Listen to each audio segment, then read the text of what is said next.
الحمد للہ وکفا وسلام علی عبادہ الذین اصطفی خصوصا علی محمد المصطفی وآلہ الطیبین الطاہرین الشرفاء اما بعد فقد قال اللہ جل شانہ فی محکم کتابہ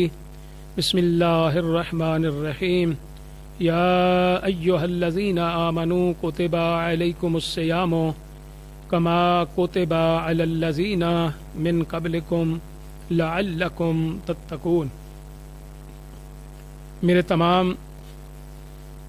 ناظرین و سامعین، فضائل رمضان پہ آج ہمارا یہ نامہ درس ہے۔ فضائل رمضان کے حوالے سے ہم نے قرآن پاک کی جس آیت کو عنوان قرار دیا، سورۃ بقرہ کی آیت ہے۔ خالق کائنات نے ارشاد فرمایا، یا ایہا الذین آمنوا، اے ایمان والو، کتب علیکم الصیام، فرض کیے گئے ہیں تم پر روزے، کما کتب علی الذین من قبلکم، جس طرح فرض کیے گئے تھے ان لوگوں پر جو تم سے پہلے تھے، لعلکم تتقون، تاکہ تم بچ جاؤ، تاکہ تم متقی بن جاؤ۔ اس حوالے سے ہم روزانہ ماہ رمضان کے ایک روزے کی عظمت کو بیان کرتے ہیں، اور ساتھ ساتھ فضائل رمضان، اور جو اب ہمارا سلسلہ جاری ہے وہ درود پاک پہ جاری ہے کہ ذات مصطفیٰ پر درود پاک پڑھنے کا اجر و ثواب کیا ہے۔ میرے تمام مسلمان ناظرین و سامعین، حضرت امیر المؤمنین علی ابن ابی طالب علیہ السلام نے ارشاد فرمایا کہ بہت سے روزہ دار ایسے ہوا کرتے ہیں کہ جن کا روزے میں سے سوائے بھوک اور پیاس کے کوئی بھی حصہ نہیں ہوتا۔ اور پھر میرے آقا امیر المؤمنین علی ابن ابی طالب علیہ السلام نے ارشاد فرمایا کہ بہت سے عبادت گزار ایسے ہوتے ہیں کہ ان کا عبادت میں کوئی بھی حصہ نہیں ہوتا سوائے جسمانی کوفت کے، وہ صرف جسمانی کوفت ہی وہ کرتے ہیں، ان کا عبادت میں کوئی بھی حصہ نہیں ہوتا۔ اور پھر حضرت امام محمد باقر علیہ السلام سے یہ ایک حدیث ہے، اور امام باقر علیہ السلام نے اپنے آباء طاہرین سے نقل کیا، انہوں نے جناب رسول خدا صلی اللہ علیہ وآلہ وسلم سے نقل فرمایا کہ رسول خدا صلی اللہ علیہ وآلہ وسلم نے جناب جابر ابن عبداللہ انصاری کو فرمایا کہ اے جابر، جو صاحب ایمان ماہ رمضان میں دن میں روزہ رکھتا ہے اور رات کا ایک حصہ عبادت خدا میں بسر کرتا ہے، اور اپنے پیٹ کو اور اپنی شرمگاہ کو حرام سے اور زبان کو حرام سے بچاتا ہے، جب وہ ماہ رمضان سے باہر آتا ہے تو وہ گناہوں کی دلدل سے ایسے پاک ہو جاتا ہے جس طرح کے بچہ اپنے ماں کے پیٹ سے پیدا ہوتا ہے،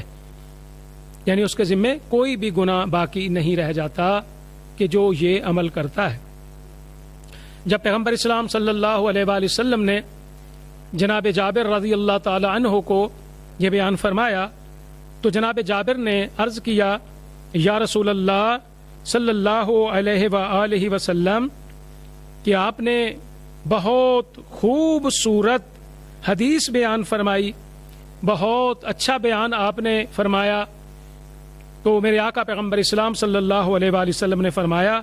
کہ یا جابر، آپ یہ دیکھو کہ اس کے شرائط بھی کتنے سخت ہیں۔ یعنی واقعی مومن جو ہے ماہ رمضان کا جب اختتام ہوتا ہے، جب عید کا دن آتا ہے تو مومن گناہوں سے پاک ہو جاتا ہے۔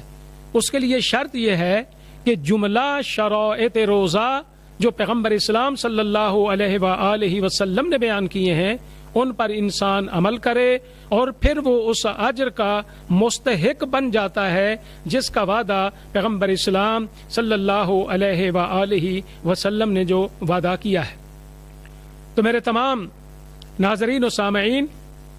آج ہم نے ماہ رمضان کے نامے روزے کی عظمت کو بیان کرنا ہے۔ جو مسلمان، جو مومن ماہ رمضان کا نامہ روزہ رکھتا ہے، پیغمبر اسلام صلی اللہ علیہ وآلہ وسلم نے ارشاد فرمایا، حضرت امیر المؤمنین علی بن ابی طالب علیہ السلام نے ارشاد فرمایا کہ جو صاحب ایمان ماہ رمضان کا نامہ روزہ رکھتا ہے، اللہ تبارک و تعالی اس مومن کو نام روزے کے بدلے میں 1000 عالموں اور 1000 مجاہدوں کا ثواب عطا فرماتا ہے۔ یعنی جتنا اجر اللہ تبارک و تعالی 1000 عالم کو عطا فرمائے گا، جتنا اجر اللہ تبارک و تعالی 1000 مجاہدوں کو عطا فرمائے گا، اتنا اجر اللہ اس مومن کو عطا فرمائے گا کہ جو ادب و احترام کے ساتھ شرائط روزہ پر عمل کرتے ہوئے ماہ رمضان کا نامہ روزہ رکھتا ہے۔ تو میں تمام مومنین و مسلمانوں سے یہ گزارش کرتا ہوں کہ ماہ رمضان کا نامہ روزہ ضرور رکھیے، اور نامہ روزہ رکھ کر اس اجر کے مستحق بن جائیں جس اجر و ثواب کا وعدہ امام الانبیاء حضرت محمد صلی اللہ علیہ وآلہ وسلم نے کیا ہے۔ اور ساتھ ساتھ ماہ رمضان کے روزے بھی رکھو۔ اور ہم نے کسی درس میں عرض کیا تھا کہ ماہ رمضان کے مہینے میں استغفار کرنا اور درود پاک پڑھنا اور تلاوت قرآن پاک کرنے کا بھی بہت زیادہ اجر و ثواب ہے۔ تو ہمارے جو اب درس چل رہے ہیں وہ فضائل رمضان کے ساتھ عظمت درود پاک پہ چل رہے ہیں کہ ذات پیغمبر پر درود پڑھنے کا اجر و ثواب کیا ہے۔ چنانچہ میرے آقا پیغمبر اسلام صلی اللہ علیہ وآلہ وسلم نے ارشاد فرمایا، نبی کریم نے ارشاد فرمایا کہ جو صاحب ایمان میرے اوپر درود بھیجتا ہے تو اللہ تبارک و تعالی اس مومن کے لیے قیامت کے دن پل صراط پر ایک نور کو پیدا کرے گا۔ اور معصوم نے فرمایا کہ جس کو پل صراط پر وہ نور حاصل ہو گیا وہ اہل نار سے نہیں ہوگا۔ سبحان اللہ! آپ اندازہ لگائیں کہ ذات مصطفیٰ پر درود و سلام پڑھنے کا کیا اجر ہے۔ پیغمبر فرماتے جو میری ذات پہ درود پڑھتا ہے اللہ تبارک و تعالی اس کے لیے ایک نور کو پیدا فرماتا ہے۔ اور پیغمبر اسلام فرماتے ہیں جس کو وہ نور حاصل ہو گیا وہ اہل جہنم سے نہیں ہوگا، وہ جہنم میں نہیں جا سکتا، اللہ تبارک و تعالی اس کو جنت میں داخل فرمائے گا۔ اور اسی طرح ایک اور حدیث پیغمبر اسلام صلی اللہ علیہ وآلہ وسلم سے عبداللہ بن عوف سے یہ مروی ہے کہ رسول خدا صلی اللہ علیہ وآلہ وسلم نے بیان فرمایا، رسول خدا فرماتے ہیں کہ مجھے حضرت جبریل علیہ السلام نے مطلب خبر دی ہے کہ جبریل نے کہا کہ اے محمد صلی اللہ علیہ وآلہ وسلم جو آپ پر درود بھیجے گا اس پر 70,000 ملائکہ درود بھیجیں گے۔ یعنی آپ اندازہ لگائیں کہ جناب جبریل علیہ السلام پیغمبر اسلام صلی اللہ علیہ وآلہ وسلم کو خدا کی طرف سے آ کر یہ پیغام دے رہے ہیں کہ اے رسول جو تیری ذات پر درود بھیجے گا تو اللہ تبارک و تعالی فرماتا ہے کہ 70,000 ملائکہ اس مومن کے لیے اس مومن پر درود بھیجیں گے اور وہ اہل جنت سے ہوگا۔ تو درود پڑھنے کا اتنا بڑا اجر و ثواب ہے۔ اور پھر میرے آقا حضرت محمد صلی اللہ علیہ وآلہ وسلم نے ارشاد فرمایا کہ اے لوگو تمہارا میری ذات پر درود پڑھنا، تمہارا میری عطرت و اہل بیت پر درود پڑھنا تمہاری دعاؤں کے لیے یہ پروانہ اور راہداری ہے، یعنی اس کے ذریعے تمہاری دعائیں جو ہیں وہ خدا تک پہنچ سکتی ہیں۔ اگر تم دعا کی ابتدا میں محمد و آل محمد پر درود پڑھتے ہو اور پھر دعا کرتے ہو اور اس کے بعد پھر اہل بیت اطہار پر درود پڑھتے ہو تو میرے آقا علیہ السلام نے فرمایا کہ درود کی برکت سے تمام پردے ہٹ جاتے ہیں اور تمہاری دعا جو ہے وہ بارگاہ خداوندی تک پہنچ جاتی ہے۔ اور پیغمبر اسلام صلی اللہ علیہ وآلہ وسلم نے ارشاد فرمایا کہ اے لوگو میری ذات پہ درود و سلام پڑھا کرو، اس لیے کہ اگر تم میری ذات پر درود و سلام پڑھتے ہو تو یہ رضائے خدا کا سبب ہے۔ سبحان اللہ۔ مسلمانوں، اگر اللہ کو راضی رکھنا چاہتے ہو،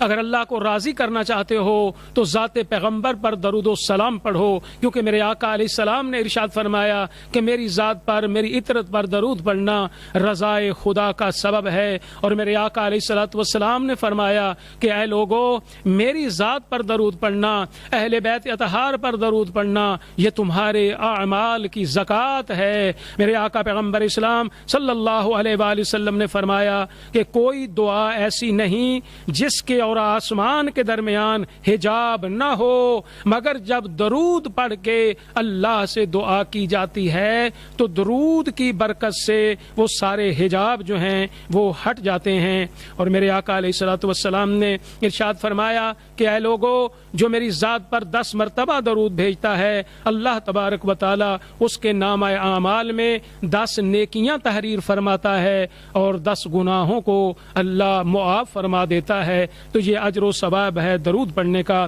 اور پھر میرے آقا علیہ السلام نے ارشاد فرمایا کہ اے لوگو جو روز جمعہ میری ذات پر درود و سلام زیادہ بھیجتا ہے تو اس کو بہت اجر ملتا ہے، کیونکہ جمعے کے دن ہر نیکی کا اجر جو ہے وہ دگنا ہوا کرتا ہے۔ جمعے کے دن اگر آپ نے 1 مرتبہ درود پڑھا گویا آپ نے 2 مرتبہ پڑھ لیا، اگر آپ نے جمعے کے دن 10 مرتبہ درود پڑھا گویا آپ نے 20 مرتبہ درود پڑھ لیا، یعنی جمعے کے دن ہر نیکی کا ثواب جو ہے وہ اللہ تبارک و تعالی دگنا عطا فرماتا ہے۔ اور حضرت پیغمبر اسلام صلی اللہ علیہ وآلہ وسلم نے ارشاد فرمایا کہ مجھے حضرت جبریل نے یہ خبر دی ہے اللہ تبارک و تعالی کی طرف سے کہ جبریل میرے پاس آئے اور آ کر کہا کہ اے محمد صلی اللہ علیہ وآلہ وسلم، خدا فرماتا ہے کہ جو تم پر درود بھیجے گا میں خدا اس پر درود بھیجوں گا، جو تم پر سلام بھیجے گا میں خدا اس پر سلام بھیجوں گا۔ العظمت للہ۔ آپ اندازہ لگائیں کہ اس مومن کا کتنا مقام ہے، اس مسلمان کی کتنی عظمت ہے جو ذات پیغمبر پر درود پڑھتا ہے، جو ذات مصطفیٰ پر درود پڑھتا ہے، جو آمنہ کے لال پر درود پڑھتا ہے، اس کا کتنا اجر و مقام ہے۔ وہ درود نبی پہ پڑھتا ہے، اللہ فرماتا ہے میں اس پر درود پڑھتا ہوں۔ جو میرے نبی علیہ السلام کو سلام بھیجے اللہ فرماتا ہے میں اس کو سلام بھیجوں گا۔ اور جب جناب جبریل علیہ السلام نے پیغمبر اسلام صلی اللہ علیہ وآلہ وسلم کو یہ خوشخبری، یہ بات سنائی تو میرے آقا علیہ السلام فرماتے ہیں جبریل کی زبانی اس بات کو سن کر میں مصطفیٰ نے خدا کا شکر ادا کیا، میں نے سجدہ شکر ادا کیا کہ اللہ کے نزدیک اس بندے کا کتنا مقام ہے جو میری ذات پر درود پڑھتا ہے، جو میری ذات پر جو سلام کا نذرانہ عقیدت پیش کرتا ہے۔ اور اسی طرح انس بن مالک رضی اللہ تعالیٰ عنہ سے بھی ایک مطلب حدیث پیغمبر اسلام صلی اللہ علیہ وآلہ وسلم کی نقل ہوئی ہے۔ پیغمبر اسلام نے فرمایا کہ جو میرے اور میری آل کے اوپر درود و سلام بھیجتا ہے اللہ تبارک و تعالی اس کی برکت سے ایک فرشتے کو خلق کرتا ہے، وہ فرشتہ قیامت تک اس مومن کے لیے جس نے پیغمبر کی ذات پر عطرت پیغمبر پر درود پڑھا ہے، وہ فرشتہ قیامت تک اس مومن کے لیے اللہ سے طلب بخشش کرتا ہے۔ تو میں دعا کرتا ہوں اللہ تبارک و تعالی ہم سب مومنین و مسلمانوں کو ماہ رمضان کے روزے رکھنے کی توفیق عطا فرمائے، اللہ ہم سب کو ذات پیغمبر پر درود پڑھنے کی توفیق عطا فرمائے۔ وآخر دعوانا ان الحمد للہ رب العالمین۔